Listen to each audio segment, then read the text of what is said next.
What's going on out there, YouTube family? This is Sammy Legger here, representing Team JVS, back here again for another movie review. And this is another Spike Lee joint, but this is the first time Spike Lee is having something that's a film that is being distributed on the streaming service on Netflix. And I'm talking about The Five Bloods. And it's got an all-star cast. Like, to be quite honest with you, I was very much so a little bit intimidated going into this. And I, like, what I'm wearing right now, this was not, this was a complete accident. Like, everything about this film and the timing and the distribution and how it's come out is insane to me. Like, not just like tonight and me watching it and when I did and the ability to be able to watch it, but everything that's going on right now with, like, true change and a real difference that's being made at the hands and the suffering of certain people's lives that have been lost. And I'm talking about Black lives. I'm talking about Black Lives Matter. It's very much so prevalent in this film on so many different levels.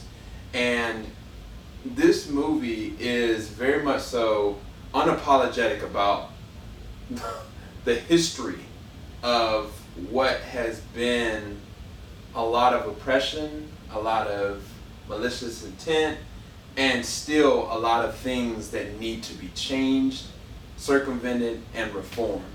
But it's kind of like to watch it from the eyes of people that were actually veterans that put their lives on the line, the first infantry on the Vietnam standstill. And actually, shout outs to my uncle.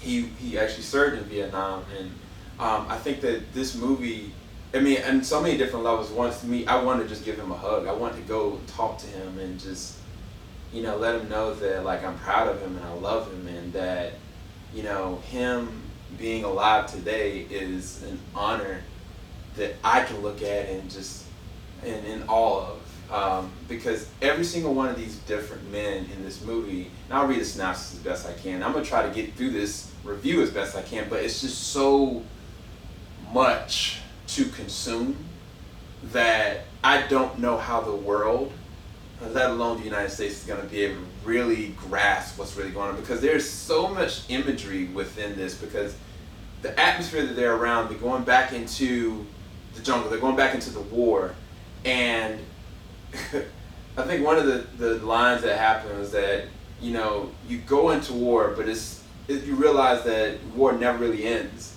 And whether that is something that is on the internal side, or mentally, emotionally, or physically, like, it just doesn't end. And that can be taken into account for African Americans and, like, the struggles they're in, and the imagery behind them actually being in the jungle and them having a specific set goal. They were initially supposed to go into the jungle, get the remains of their original captain, and bring it back. But then there's also a catch to it, because there was also gold, and the captain had very much so specific, you know, ideas of what they should do with it, as well as Chadwick Boseman's character as the actual captain, Norm, or Storm and Norm, was very much so a specific set character, because he seemed almost literally perfect. Like, he seemed as though, like, yeah, like, he was a great soldier, like, he was well armed and well versed, but he taught them so much about life and how to really truly move forward in progression, that it's inspiring to watch the moments that Chadwick Boseman actually goes and flourishes through this specific film.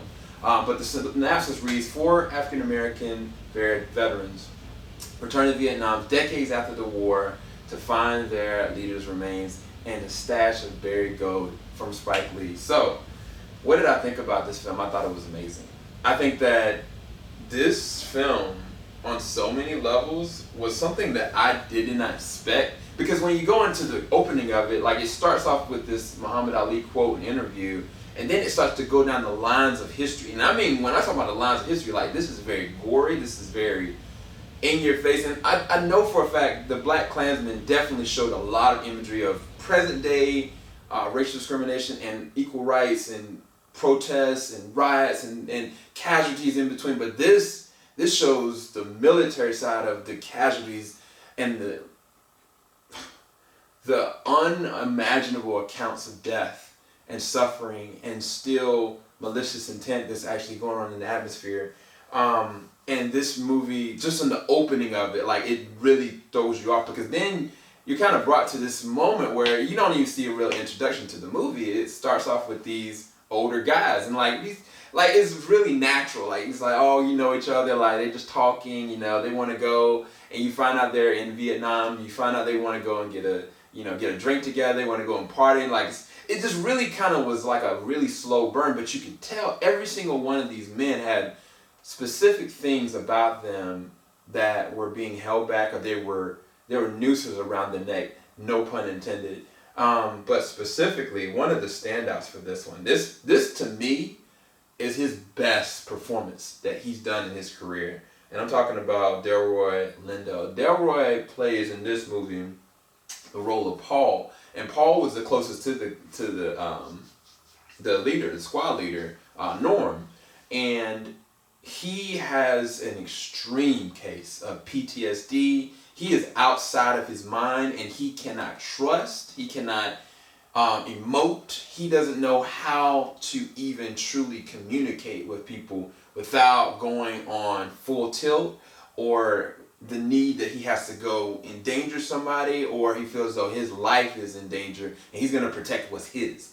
And oh my gosh, the performance that this man does in this role, like he goes from so many different levels and ranges that there was a moment when he was on a boat, I think, and they were all going, and like it was like this market, they were on this boat, and this guy kept on pressing upon him. He wanted to sell him chicken. And like in his headspace, you're trying to figure out what is really going on. Like you can tell, like he's got his own racial biases with the people that, you know, are Vietnamese or Asian, and you can tell like there's a prejudice there, but there's something other that's going on that's really hurting this man. And the way he knocks this performance out, like, is awe-inspiring on so many different levels, because there's one soliloquy in a Spike Lee moment that I would call when he's traveling. There's a moment where he's going into the jungle by himself, and this man just starts to lose it, and I mean lose it. And he's quoting the Lord's Prayer, but then it goes into this very much so metaphor of the surrounding atmosphere that's happening in the United States right now, and like it's open to the dialogue of what's going on with him as a character, but the way that it's written is just, it's Spike Lee. It's Spike Lee all day. But I got to talk about the other people that are involved in this, because there is Clarke that plays the role of Otis, who's also the godfather to Paul's son, which I'll get to a little bit later. Then you've got Bourne Lewis that plays the role of Eddie. And then you've got Isaiah Whitlock, that's the role of Melvin. These are the other three members of the team. And each one of them have other specific issues that, you know, they all get their specific moments, but they all are really, truly grounded characters. What I mean by grounded is that they have, like, moments to be able to shine, yes, but it's not like, you know, one has something less than the other, or somebody has less. Like, no, like at a certain point, when you're watching the movie and they're in the jungle together, you realize that the movie shifts. And I don't mean just like a tonal shift. Like the movie changes and transforms into something that is like life or death kind of scenario. And at that moment, that's when for me the movie just went for it. And when I mean it goes for it, like, it does not let up on the gas at all. Because in the beginning of it, I was kind of like, I wrote a whole bunch of different notes, and I'm not going to go through all of them right now, but there were certain moments where, you know, I saw characters and I was like, what is going on with this? You know, like, why is this person doing that? But I was kind of like, oh, well, the cinematography here could have been a little bit better, or like this specific transition, like I liked, but I was like, what was the point of this moment? And then there was like this, they kept on pressing like the handshake they kept on doing. I was like, why are they doing this? But then I come to realize when I go back and rewatch it, that was an actual active handshake that those infantry soldiers actually did actively together. And the whole point behind it is the camaraderie and the togetherness that was meant by that impression. It was as deep as a hug. It was as deep as a handshake. It was as deep as, you know, somebody looking at somebody and giving them dap, or what we would call now. and it was so specific why towards the very end where I got it. There was a moment where Otis was interacting with Paul's son, David, and like I was like, I get it. I really do. I really truly understand it, and I love that. There were so many different quotable moments, but I don't want to spoil the movie. But one thing that Chadwick Boseman quoted at a certain point in the beginning of the movie, and I think that it was during the time when the Vietnamese, they were going and doing this overlaying like broadcast to the black GIs that were out there, because in so many different levels it's kind of like, why are you out there for a country that really could care less about you and haven't given you anything back, and then you're not going to promise you anything more. And so when Martin Luther King died, that was the overcast that was actually talked about, and they brought it up, and the soldiers just really just started to unravel on so many different levels, which is understandable. But one of the things that Chadwick Boseman says is that we control our rage, and we cannot let anyone use our rage against us. And I was like, bruh, like, y'all don't understand, like, Spike Lee made this film not in 2020. He made this either in 2018 or 2019. And like, there was no way he could have predicted what's happening right now. There's no way he could have predicted, the amount of reform and change that's really taking place, and like the sensitivity level that everybody has. Like right now, that is a quote that people really need to take. Like even more so than like there's definitely a lot of depth. There's definitely a lot of like backstabbing. There's definitely a lot of open line of dialogue that's really rich. The opening of it is actually kind of like it's a slow burn, but you really get the feel of these characters up until certain things starting to happen. But the meat and potatoes of this is these lines of dialogue and what they actually truly mean. In every Spike Lee movie, you can find where there's a hidden meaning there. And this one is blatant because you can tell that the atmosphere around us is just so unearthed that now there are means where things can be truly transformed out of and spurned from casualties. And this movie takes that and runs with it on so many different levels. There was another quote I really wanted to say, but I think this is one. It was a quote, I'm not going to say who, but it basically was, you made me malignant. And the person is in the jungle, and it was basically like, I have decided you will not take me out. Call me by name. And I was kind of like, bruh, like that hit me so hard. So, again, this is going to be very hard for me to really review, but from a scripting standpoint, the script and the written dialogue from the second act until the end is just amazing. All the flashback moments with open line dialogue for Chadwick Boseman, like he executes perfectly. And I think the only thing that I would leave as a critique, and they did pay it off later on in the third act, which I'm glad about, but in the flashback moments, you see the squad, but they're older. And I was kind of like, why didn't they just, spend a little bit of money and either one, hire actors that were close to looking like these, these same older actors, or two, de-age them, in the moments they had. And I was like, spend that money. But I was kind of like, I understood it. Later on down the line, I was kind of like, it was a critique. I literally had it written up here, but I was like, I understood why they did it towards the very end of the movie. And you'll get it, why I meant that. Do I have anything else? Ooh.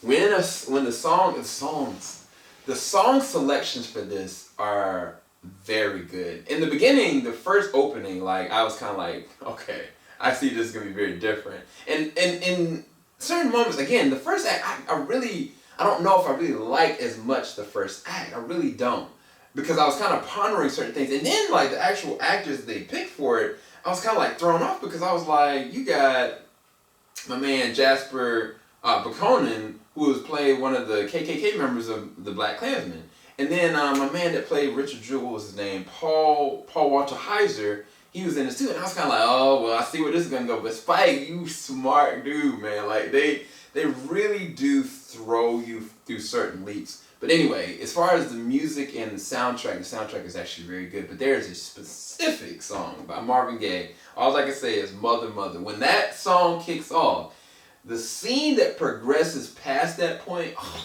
my gosh, it was great. Like, it really was great. And I think that the scenes that are like, you know, outstretched scenes that take place in different locations, I think that the cinematography is actually really good. But there's some of the close-up scenes, it's something that seemed like, I felt like the lighting needed to be different, or the contrast, or the decolorization, or maybe the color balance just needed to be a little bit different.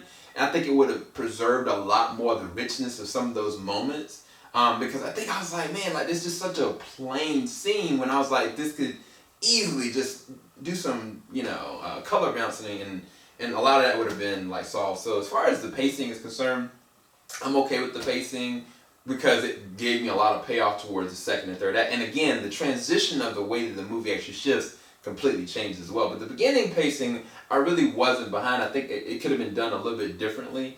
But everything that I wanted to be paid off, it really did give me that payoff. And I was like, there are real consequences to everything that was happening in it.